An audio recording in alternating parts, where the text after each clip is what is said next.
Hi guys, my name is Jagelmeister, and recently I've been just completely enamored by Undertale. Like seriously, this game is the best I've played thus far in 2016, and is probably going to be among my favorites of all time. I'll save my incoherent ramblings about how great this game is for another time though. Today I want to talk about my second favorite thing about Undertale, the characters. And certainly among its diverse cast, none are as complex and layered as Sans the Skeleton. Between Goat Mom and Goat Dad, Sans is the first and the last monster you meet in your journey. Game theory describes him as the arbiter of the underground, and to be honest, that's a well-based conclusion. At the end of the game, he judges you for the morality of your journey. Every monster you've killed and every monster you've spared will come into account here. Some endings reek of anticlimax, and others hype you up for the encounter you'll have with Asgore that follows. But if you purposely go out of your way and kill every monster, grinding in conventional RPG terms, then the game takes a dark turn. True Undertale fans know this as the Genocide Run or the No Mercy Run. If you go down this path, Sans will judge you accordingly, and this time he'll fight you. Sans is widely considered the hardest boss in the game, since Flowey's bullet rain gives you, the nicety of checkpoints. And many people have speculated who he is, and how that ties in with, his enigmatic character throughout the story. But today I want to talk about how. How is Sans so powerful? I want to preface the following observations by giving credit where it's due. This is not my theory. I just realized no one's made a video about it, and Let's Plays I've seen, the people playing it have asked the same question. Sans. How is Sans so powerful? My source is a Reddit post, which I'll link in the description below. Just consider this a presentation of a discussion of ideas, for the convenience of YouTube viewers. There are two prevailing theories as to how Sans is so powerful. Number one is the determination theory, and number two is quantum physics. We'll get to both of these in a moment, but in this case, it really is necessary to establish some background just so we know exactly what we're dealing with here. Sans, despite being the hardest boss, is still technically the easiest enemy of the game. He has the lowest stats with 1 attack and 1 defense, but he uses this ability called Karma. This appears as the letters KR next to your health bar in his fight. Karma functions as poison wood in your standard RPG, with it slowly draining your HP after getting hit by an enemy. Sans is the only one that uses it, but consider what it means. Karma. Which, in case you're not familiar with, Hindu canon, it's the concept of what goes around comes around. And this is definitely manifested in Sans' fight. Texts like, "You feel your sins crawling on your back," and "karma coursing through your veins" reinforce the attitude that you are really receiving retribution for your misconduct. I bring this up because it's a way for me to segue into Sans' determination. Along with Undyne, Sans is the most determined monster to see you die. Even Flowey just likes death as a method to play with you. Undyne wants to kill you to save monsterkind and mankind because she knows how big of a threat you are. But Sans knows that the consequences of letting you live are much more dire than just the immediate death of monsterkind and mankind. I'll get into his fear later, but just know that he wants you killed ASAP. Karma is a great way to illustrate this. How does determination translate into fighting? Littered throughout the game are hints that monsters are much more pliable with determination than humans. You can find these in the libraries, the bookshelves, and of course, Alphys' true laboratory. It even goes to the extent that it resurrects their bodies into terrifying and deformed amalgamates. It's their vitality. It's what sustains their souls regardless of the body's compliance. It's the essence of their life's wavelength. So when a monster's determined, they become that much stronger.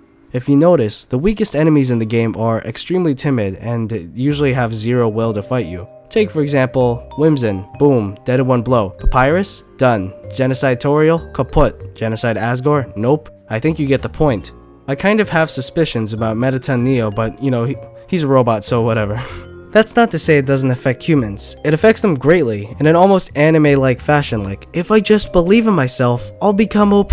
Which leads us back to our buddy Sans. You, first possessed by Chara, are determined to, spoiler, see the end of the entire world. Sans knows that's what you want, and he's determined to not let you do that. So what's illustrated here is a kind of determination gridlock, with both sides equally as desperate to eliminate the other. Conceptually, that's what this fight is built around. For example, when you spare Sans, you are essentially giving up the will to fight, and in the same manner that a jerkish player would exploit an enemy's mercy, Sans will exploit yours. He sees your vulnerability in your mercy and proceeds to, quote-unquote, dunk you, and thusly has triumphed over you in his determination to kill you.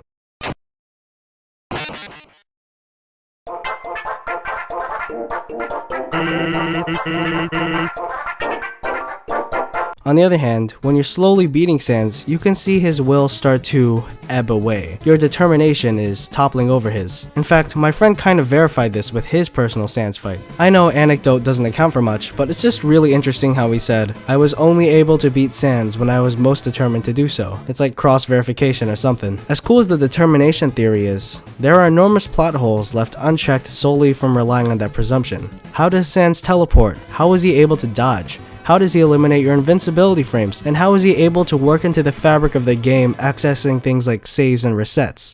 Well, my friend, the answer lies in quantum physics. Quantum physics, for those of you who are uninformed, is an almost entirely theoretical science built upon the principle that our universe exists in multiple dimensions. Science fiction and fantasy absolutely adore this concept as it allows them to weave together seemingly disconnected ideas and worlds by a scientific mean. I'm no expert in this, nor do I want to be, but Sans certainly is. It's heavily implied, I might even say explicitly implied, that Sans comes from a scientific background. Firstly, he has a laboratory behind his house. Second, in his fight he mentions, "Our reports showed a massive anomaly in the space-time continuum, timelines jumping left and right, stopping and starting, that could definitely be connected with the multiverse theory." And finally, there's the connection with W.D. Gaster. This is a huge topic for another time, but W.D. Gaster is an enigmatic figure that could previously only be encountered by hacking. He appears to be a ghost, or as I perceived it, a skeleton with a fractured skull. My presumption is that Gaster is either the father of, or the older brother to Sans and Papyrus. I don't know for sure, but what's definite is that a connection is there, because you know those lasers that Sans uses in fight? They're called Gaster blasters.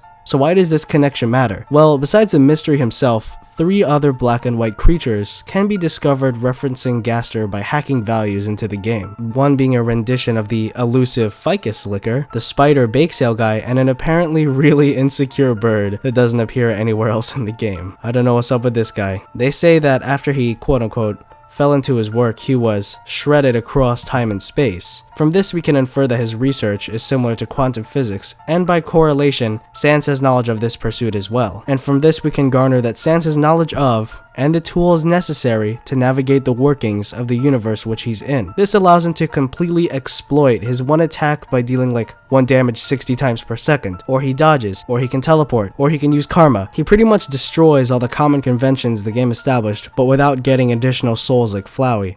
He's pretty much a cheater. He doesn't play by the rules of life. I know it's a pretty lame excuse to just say quantum physics as an end-all explanation for Sans' abilities, but in this case, it's truly applicable and logical. What's my take on all of this? Well, what I believe is a compromise in both ideas. Sans' inherent weakness is compromised with his tools as a quantum physicist. He's able to work around his extremely low attack and defense. And these abilities are made truly deadly with his determination.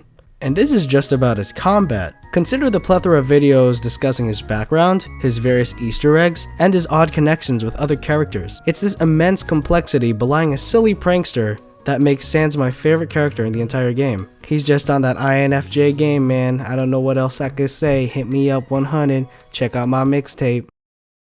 Anyways, if you liked the video, be sure to subscribe as I make other videos dealing with topics like this. It wouldn't be a stretch to say I'll be making another Undertale video in the future since it's so awesome and so interesting to me. Of course, I'm always open to suggestions for interesting topics, so be sure to leave any of your inquiries in the comments below. I'll be sure to read them. So, I guess this is it for now, and I'll see you guys when I make another video. Bye.